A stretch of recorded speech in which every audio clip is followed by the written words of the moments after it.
Well, there have been plenty of developments this week in the Lieutenant Governor Mark Darr saga. Calls for his resignation, calls for his impeachment, and then late on Friday night, he did resign. I'm joined by a former Lieutenant Governor, Chief of Staff Michael Cook. He once worked for Lieutenant Governor Bill Halter.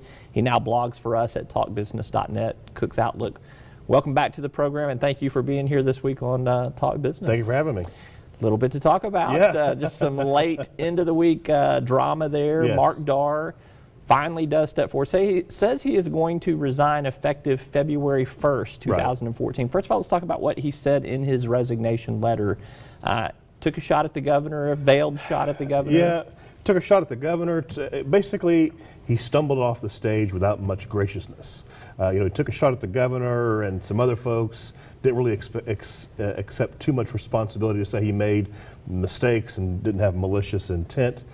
This whole affair has been just one big mess in terms of, he started off the week saying, I'm putting a stake in the ground, I'm not leaving. In the end, Friday night at 5, 6 o'clock, he says, oh yeah, by the way, I'm resigning. Yeah. So it just sort of stumbled and bumbled, just sort of like how he has through this whole affair. What do you think? Do you think that he just finally accepted and acknowledged the political pressure from all of the Republicans calling for his resignation, much less the Democrats that have been calling for his resignation? I think it was two things. One was good old-fashioned money. One thing I wasn't even aware of until this whole thing came about, if he was convicted by the state Senate, he was probably in an impeachment trial. He would have to probably pay about $50,000 for the cost. So that in of itself was number one. But then number two, he really had no allies. I mean, the entire federal Republican delegation said, please resign. A lot of other state legislatures said, it's time to go. He really had no real significant base of support. And I think by the end of the week, he saw, he knew he was going to get impeached. So it just might as well leave because it's coming down. Yeah. Okay, so let's talk about the timetable now and just a little bit of context. I'm going to go deep in the weeds on a few things here. He says he's going to resign on February 1st. Right. That's a Saturday. Conceivably, the governor doesn't get that letter until Monday morning, February 3rd. The governor is required by law to, within 10 days, set the dates for a special election. So there is time with the legislature convening on February 10th, 7 days into that 10-day period, for them to actually change the law, if they want to not require a special election. Yeah, it could be a big mess. I mean, first of all, I personally don't think there should be a special election. I mean, I support John Burkhalter for Lieutenant Governor. I make no bones about it. But the bottom line is, I don't think it's worth the expense of having a special election for an office. The term was going to end anyway in January. Yeah. Lieutenant Governor office has no real authority. And then third, Michael Lamoureux, the President pro tem, he would next in line in succession.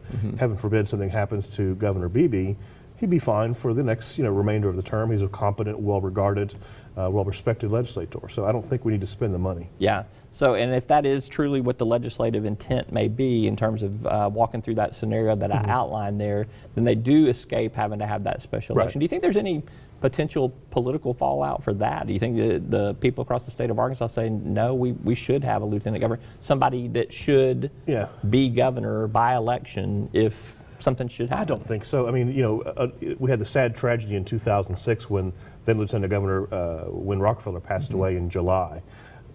Everybody decided, let's just leave it open for 6 months. Nobody in the state decried we must have an election. I think the people are fine, especially when you tell them we can save $1 million or we can spend the money for this office that really has no power unless the governor vacates the office. It's the second reference you've made to this office has no power. You served as the chief of staff of this office. It's an office of what you make. I mean, when Bill Halter was lieutenant governor, his big goal, and he got it accomplished, was the Arkansas lottery. That was a monumental, almost a sea change to the higher education. But beyond that, your job is to, if the governor vacates the office through death or resignation, what have you, you become governor. Whenever he's out of state, you're the governor, and you preside over the state senate. So the actual formal duties are small, but you can make a lot out of it. Well, should we have a lieutenant governor? Then there's been arguments that have been made that we shouldn't have a lieutenant governor, that the Senate president could serve in that capacity, or governors could run on a ticket with a lieutenant governor of some sort, which we're seeing Mike Ross and John Burkhalter at least try to pair. For me, I think the bottom line is you have to have a lieutenant governor who is elected by the people. In some states they run as a ticket where the gubernatorial nominee picks his own lieutenant governor, his or her own nominee for lieutenant governor.